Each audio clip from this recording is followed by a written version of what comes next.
What's up, guys? Thank you for joining me today on Instinctive Addiction Archery. I am your host, Jeff Phillips.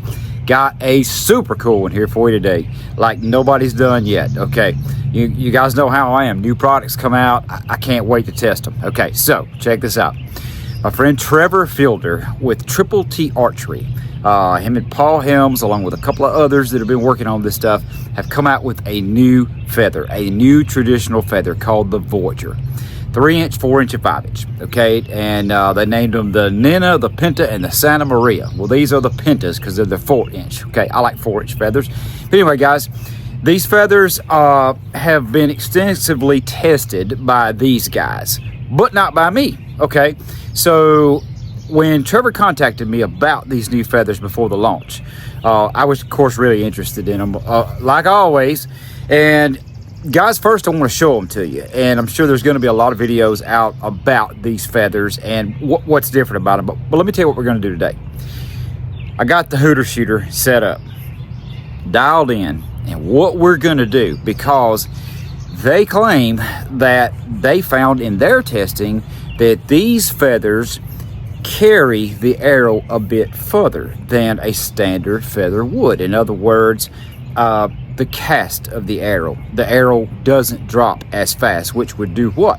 That would extend your effective range. Sure, whether you're an aimer or instinctive or whatever, that would be a game changer. Okay, so the only way that I knew to really truly test this and the really good flight characteristics of the arrow in itself, the feathers, why they would be different, is to test them out of a mechanical shooting device. That's right, with a bow that's strapped in and just cannot move. Okay, so let me tell you what we're going to do here today.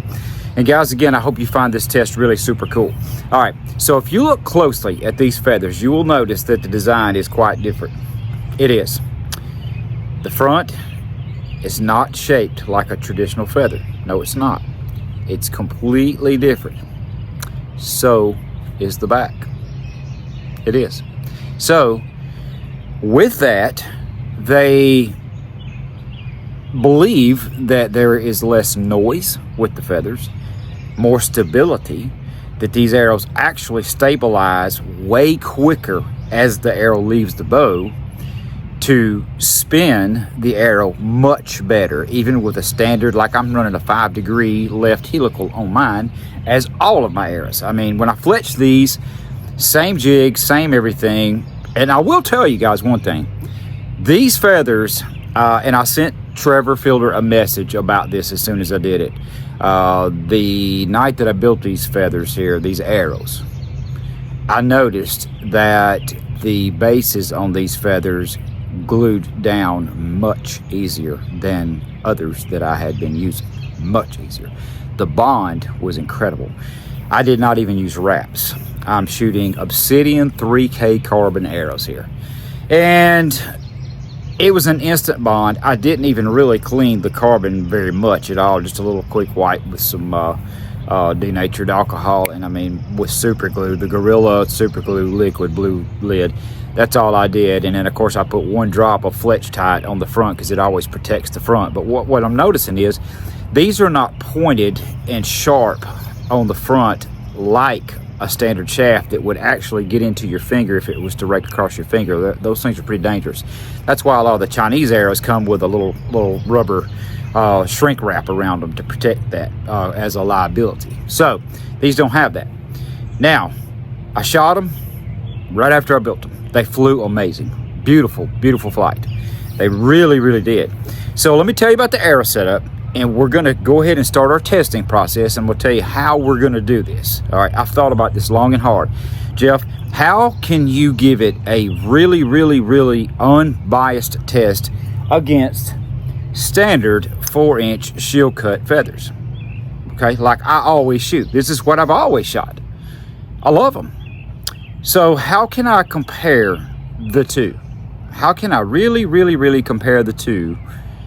Is it true that the cast of the arrow is going to be a little further? How? I can't do it manually drawing the bow because I may anchor just a touch different. I might execute a little bit different in my pull through and expansion. bow could have a little more energy on one shot versus the next. Well, that's not going to happen out of a mechanical shooter that draws to a very specific, and I set it up for 28 inches today. So it's a 40-pound bow. Makes no difference what poundage the bow is, but I've got a 40-pound ILF Hermit X10 in the cradle. All right, shooting a 491 grain arrow. Now, I'm gonna show you guys what's up. I'm gonna weigh these things. They are identical within a half of a grain each. Identical setup. These are 500 spine, Obsidian 3K, 7.8 grains per inch, running 100 grain brass inserts, 150 grain stainless tips, and I'm actually running the Sanlita Nox. I love their Nox. Their Nox are just killer. So anyway, they fit these shafts, and that's what I'm running. So when I put these on the scale, and I'll show you guys. Get it to be still for a minute. I've got a good bit of FOC. I'm going to show you guys what this one weighs. I'm going to show you what the lime green standard ones do, what they weigh. So you'll know that we are dealing with the identical, as close as you can humanly possibly have, two matched arrows for its impact on the target, which is at 20 yards right now. So I've dialed it in at 20, and the way I figured that I could really see how this cast goes is not to move the machine, not to move the bow, not to move anything. Simply move the target back. As we start getting natural arrow drop, a 500-ish grain arrow out of a 40-pound bow should be around 25 yards. But wherever we see the natural drop, that's where we will see if one arrow outshines the other in cast. All right, so that's what we're gonna do. So take a look here, guys. There it is, 491 grains, okay? That's 491 grains. Let me set this back up for a second. That's the pink one, okay? Now, we're gonna weigh this one. Same thing. Get her to sit still there for a second. 490 even. Get her to sit still.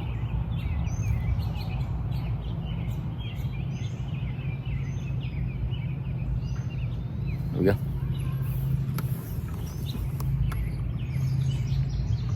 It's 489.4. It's just kind of moving a little bit within 1 grain. Okay, so we are truly within one grain. All right, so I'm fixing to load the bow, and we're going to shoot this thing, guys, and I'm going to show you what kind of impact we're getting. I'll move the camera over here just a little bit where hopefully you guys will be able to see the target. Got a white line across. There is an arrow dead center of that piece of tape right now at 20 yards. So I zeroed the bow in at 20 yards. I'll shoot a duplicate first test arrow, make sure that we're still set up good and nothing has moved. So this is the only way that I know to do it fair. It truly is.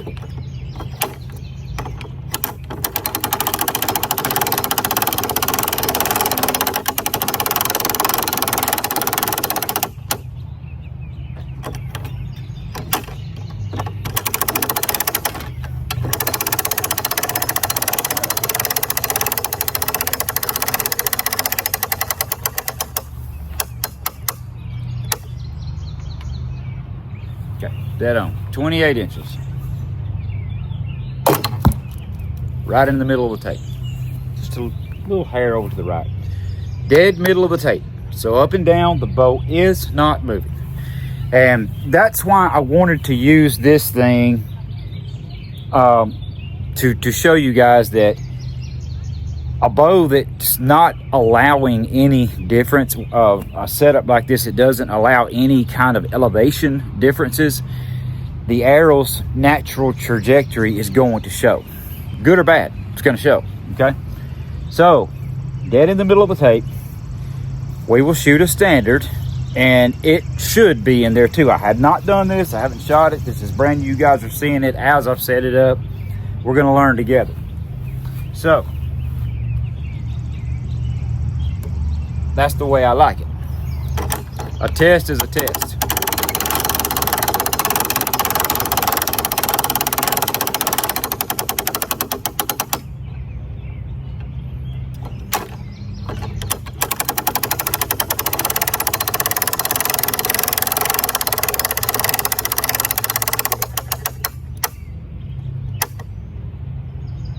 Dead on. Okay. Should be the same. They're almost touching. They're both dead center of the white tape. Both areas, and they're only like that far apart maybe. So, okay. Very, very consistent. Feather to feather, 20 yards, there is no difference. I can't see any difference in the flight or anything. Now, I would have to run super slow motion with a camera capable of somewhere around maybe 4,000 frames per second to see the arrow in super slow motion, one compared to the other, how quickly it does stabilize. I would think that these Voyager feathers do stabilize a bit quicker because of the height of the rear end of the feather. The height seems like it would be a little more stable, especially in crosswinds. I think there would be a big advantage there, which that would be an absolute plus. But the design, from what I understand, even having a little taller feather, kind of like people running blazer vanes, they stabilize an arrow in flight very, very fast, which is a plus. But the design of these, the way they have shaped them, because of the aerodynamics and the fold, they don't make noise, okay? So I have not noticed with my ears, shooting them out of the bow by hand, shooting them out of here, I have not even heard these feathers at all. I cannot hear anything in flight. So that's a plus, because believe me, I've used some feathers, even actually 5-inch traditional shield cut compared to a parabolic. Yes, I can hear them. I'm not hearing anything out of the Voyagers, and I do believe it's because of the way that they've got these cut that you just don't get the wind noise. So, brand new product to hit the traditional market. Okay guys, I'm gonna grab these right quick, and we're gonna move the target out another 5 yards. It's gonna go to 25 yards, see what starts to happen here, not touching anything on the setup. Be right back. All right, fellas, 25 yards. We are at 25. First up, we'll shoot the standard traditional shield cut 4-inch. These are actually Three Rivers shafts, Three Rivers feathers. They are the exact same as a True Flight, so just like a True Flight. All right, let's do it.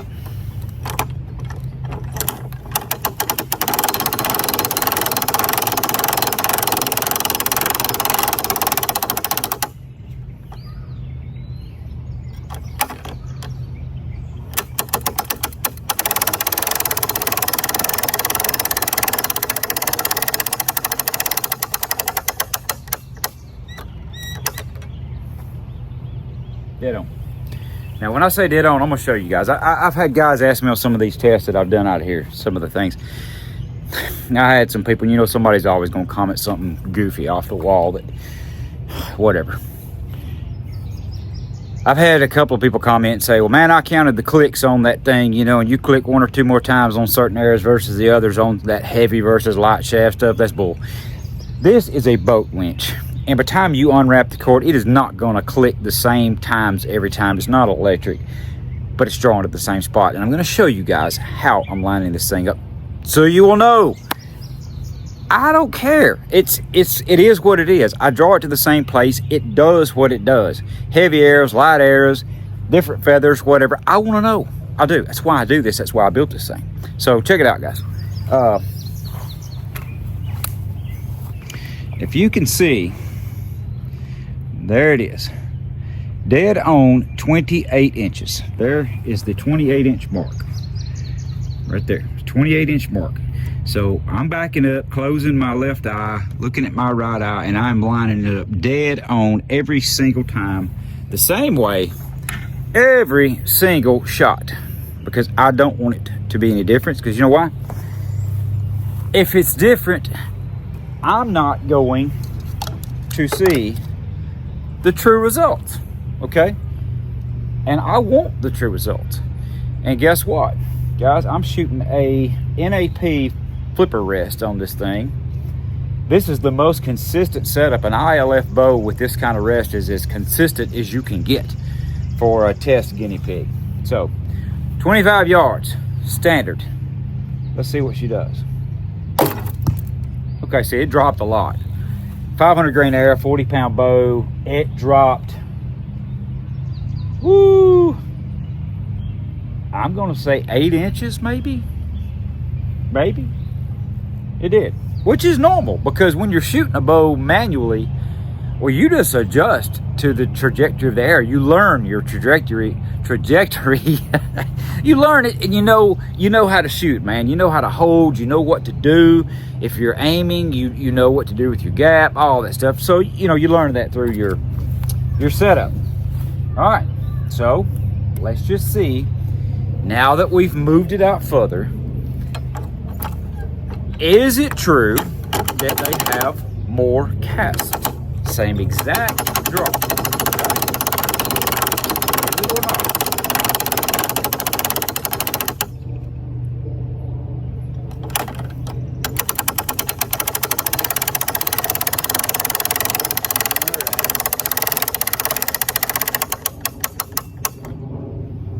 Dead on. Dead on. I'm gonna show you guys. Okay, we're not gonna question this, so we'll know. You guys see it. Same exact setup as before. Same exact. All right.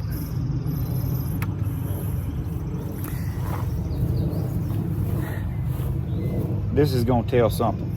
Yay or nay? They're touching. Okay. So, beautiful flight. It is what it is, man. It is what it is. These two arrows are literally touching in the same hole at 25 yards. Okay, so would it carry the arrow another yard or two? Possibly, but it won't carry it 5. And I will say, these arrows with these feathers are absolutely quiet. They are quiet. So now that I see for myself that there's just not any difference at a 5-yard increment on the cast, at least not out of this setup. That could be on some others, but I absolutely love these feathers. I love these feathers because I want silence. I've had so many deer duck my arrow. God, they react so bad to the sound of the arrow coming to them. So the quieter you can get the flight of your arrow for hunting, the better off you are. Okay, now, so let's do something cool. Let's do something cool. Something's gonna get tore up. I'm gonna shoot a broadhead, but I don't want to destroy an arrow. I don't want to destroy 2 arrows. And I have got a 200 grain instead of 150 grain broadhead on here. So, heavier arrow by, let's just see,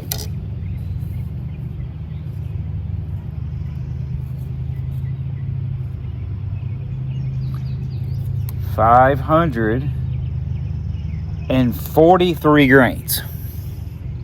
543. Okay. So we're 43 or 4 grains heavier. Even though that's supposed to be a 50 grain difference. It's not weighing out that way. But okay, it's close to 50 grains. Anyway, since I'm shooting a heavier arrow, there is no way that this thing should impact the exact same. It should drop because of higher FOC, whatever. But I want to see if these feathers stabilize and carry this broadhead that is almost 50 grains heavier very close to my field point impact with 2 arrows. That's my test. To me, that's what's going to tell, is there a true advantage to broadhead flight with the Voyager feathers? We'll see. We will see.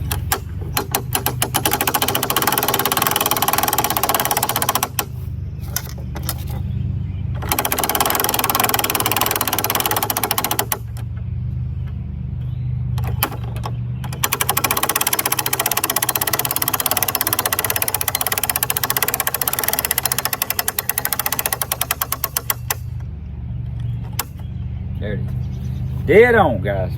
Dead on. I expect it to probably drop probably 3 inches or so. I kind of expect that, but let's just see. Oh my God. Of course I shot through the target. Oh my God. It was right beside him. It was literally almost hit the other arrow. Wow. Okay, so they touted that, they told me that, but I gotta test it. I have to test this stuff. And I'm gonna do this again because this did genuinely prove that these feathers do have more casts with a broadhead. Not necessarily a field tip, but a broadhead, yes, even heavier FOC. So I just had 300 grains on the front of this arrow and had virtually the same impact as 250 grains on the front with a field tip. That was amazing. I mean, amazing. All right, let me go grab this one, and I'm gonna put a good mark up there or something and just see what it does again. Matter of fact, I can just leave those arrows in. If it hits them, it hits them, whatever. I'm gonna get my broadhead arrow back. We're just gonna shoot it again and see what's up, guys, and I'll just see if it was a fluke or not. But I'm amazed at that. All right, be right back. All right, guys. One more time. We're just gonna see if it duplicates what it did a minute ago, shooting that close to this first group with basically a 50 grain heavier broadhead on it. Wow. And boy, the flight was beautiful. Gosh, it flew good. That tells you something, that it's really stabilizing the flight, really spinning it, because at 25 yards, for any broadhead to group with a field tip means the arrow's tuned good and it's not going all wampus. So even if it was slightly out of tune, and I have not bare shafted this bow or these arrows at all, so they're definitely stabilizing. The Voyager feathers are stabilizing a big broadhead really, really well. Yes, they are. So if I didn't do anything else, I can tell you right now, I would be very, very pleased to hunt with these. Oh yeah.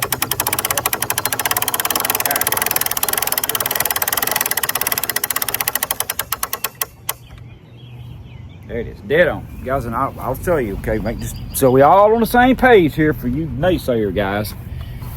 There we are, dead on, 28 inches, dead on the money. Okay. So, fire in the hole. Oops, sorry. Everything's good. All right. Watch it close, guys. Watch it close.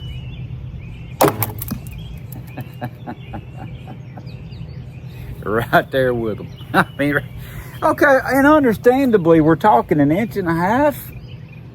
I mean, what is 1.5 inches for 50 grains? Added?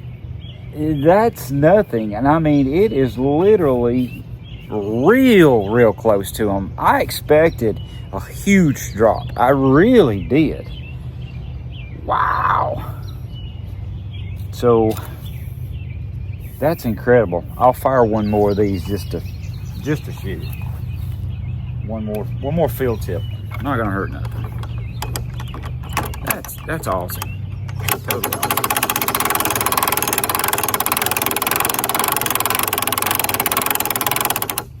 Almost shot through the target, but not quite, which is good. That way you guys can really see the impact.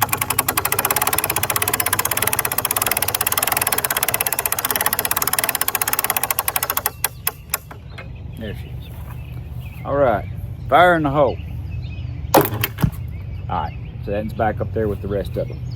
And as you see, right and left, my impact between a broadhead and a field tip are absolutely perfect in line.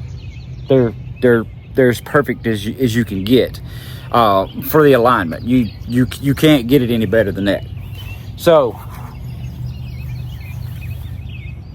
Yes, I have to say with stabilizing a broadhead in flight, the spin, I think you're getting a couple of yards. You're getting a couple. Do you get 5 yards worth? No, you don't. If it was true of that broadhead even being heavier, which there again, guys, to make it right and to prove or disprove that, I would have to shoot a broadhead weighing 150 grains. Okay, I don't have any 150 grain broadheads. All I got is 200s. That's all I shoot. Don't have any. So to say that a 1.5 to 2 inch drop with 50 additional grains, 40 something grains anyway, according to my scale, is natural. Yes, it is, but that's very acceptable. It is very, very acceptable. But I will tell you now, they absolutely fly them amazing. I mean, that is some of the most beautiful arrow flight I have ever seen in quiet. Very, very quiet. So they do have it going on. It's a really good design on these feathers, man. These Voyager feathers are super good. They really are. And they fletch easy. Man, they fletch easy. And guys, honestly, he sent me these, but I think they're actually cheaper than, you know, as far as price. They're definitely in the market. So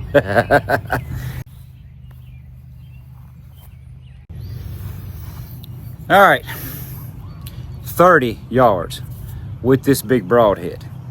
Guys, that's what I want to see. I want to see for myself how well these Voyager feathers stabilize and fly a big broadhead at long distance. I can really see how well these things are controlling the shaft with a big head at that distance. So that's what we're going to do. I know it's going to hit lower because it's 50 grains heavier on the front than what we've been shooting.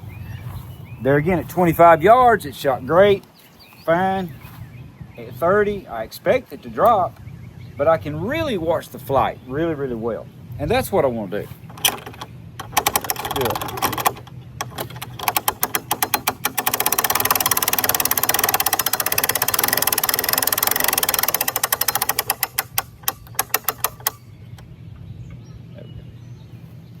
All right, fire in the hole. Like a bullet, man. It did exactly what I expected it to do. Right and left, the impact is perfect. It's perfect. And if you look, it is 2.5 to 3 inches lower at 30 yards than the 250 grain up front setup. Okay, so adding 50 grains will cost you with any kind of feather 2.5 to 3 inches at 30 yards. That's what it's going to do, and it kind of lines up exact with my arrow test that I've done, heavy versus light and all that stuff.